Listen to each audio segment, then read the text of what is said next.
امام حسین کا جملہ فرمایا جس طرح حسن تمہارا امام ہے اسی طرح حسین کا امام ہے. کئی ایسے جذباتی لوگ تھے جناب زبیر جیسے، جب سیدہ کے گھر پہ حملہ ہوا تو تلوار نکال کے آگے بڑھے.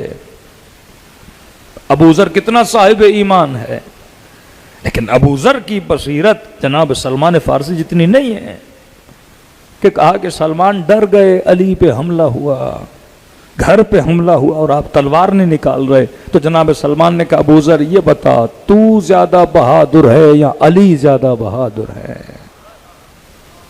تیری تلوار زیادہ چلتی ہے یا علی کی ذوالفقار زیادہ چلتی ہے؟ کہ میری نگاہیں علی کے ہاتھوں پر ہیں، اگر علی تلوار نکالتا ہے تو سلمان بھی تلوار نکالے گا، لیکن میں تقدم نہیں کروں گا اپنے امام پر. آپ کے چھٹے امام نے تربیت شروع کی، تشیع کی تربیت، 5ویں امام، چھٹے امام، 7ویں امام، پھر 8ویں امام. شیعوں کو کیا بنایا؟ بصیر بنایا. چھٹے امام شہید ہو جاتے ہیں، ان کی شہادت کے بعد ایک وصیت نامہ لکھتے ہیں. منصور دوانقی نے اپنے سپاہیوں کو بھیجا کہ جیسے وصیت نامے میں پتہ چل جائے جانشین کون ہے اسے پکڑ کے لانا اور ہم اسے اسی وقت قتل کر دیں گے، تاکہ یہ سلسلہ امامت یہاں تک رک جائے گا.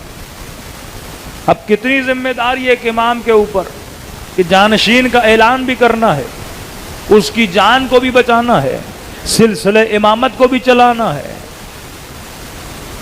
یعنی اگر بتا کے جاتے یہ میرا بیٹا جانشین ہے اسی وقت قتل کر دیے جاتے.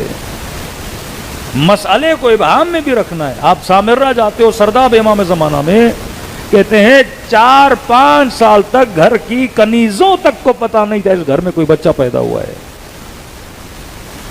اس قدر زحمتوں میں، محنتوں میں اہل بیت علیہ الصلوۃ والسلام میں اس شجرہ طیبہ کی بقا کے لیے محنت کی ہے.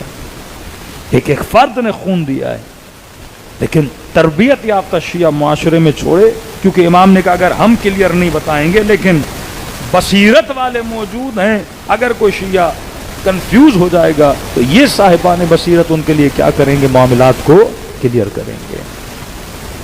منصور دوانقی کے سارے سپاہی دربار امام میں موجود ہیں. ملا شہید ہو گئے، وصیت نامہ پڑھا جا رہا ہے کہ جیسے پتہ چلے کہ کون ہے جانشین اسی وقت لے کر آنا تاکہ ہم اسے سزائے موت دیں. یہ سلسلہ یہیں کا یہیں کیا ہو جائے؟ ختم ہو جائے گا. اب مولا وصیت نامہ پڑھنے لگتے ہیں. کون ہے آپ کا جانشین؟ تو چھٹے امام فرماتے ہیں میرے 5 جانشین ہیں. سارے پریشان. 5 جانشین. کہ میرا پہلا جانشین منصور دوانقی، وقت کا بادشاہ ظالم جس نے سپاہی بھیجے پتہ چلے تو پکڑ کے لاؤ. اب سپاہی پریشان، منصور کو کیا بتائیں آپ کا نام دے کر گئے ہیں اور آپ کو ہم کیسے پکڑیں؟ کہ پہلا جانشین منصور دوانقی 1 نمبر سزا. دوسرا جانشین والی مدینہ، یہ بھی ظالم. تیسری جانشین میری زوجہ. چوتھے جانشین میرے بیٹے عبداللہ جو جسمانی طور پہ معذور. 5ویں جانشین موسیٰ کاظم.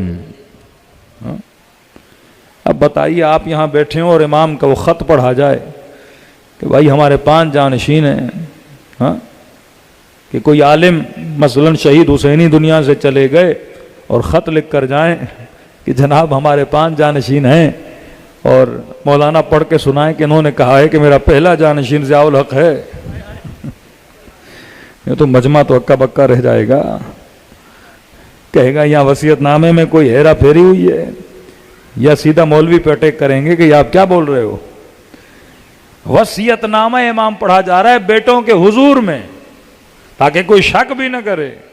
بخط امام صادق کہ میرا پہلا جانشین منصور دوانقی، جیسے کوئی بولے کہ ضیاء جانشین ہو گیا. میرا دوسرا جانشین والی مدینہ، مثلا کسی شہر کا گورنر. تیسرا جانشین میری زوجہ. چوتھا جانشین ایک بیٹا. 5واں جانشین دوسرا بیٹا.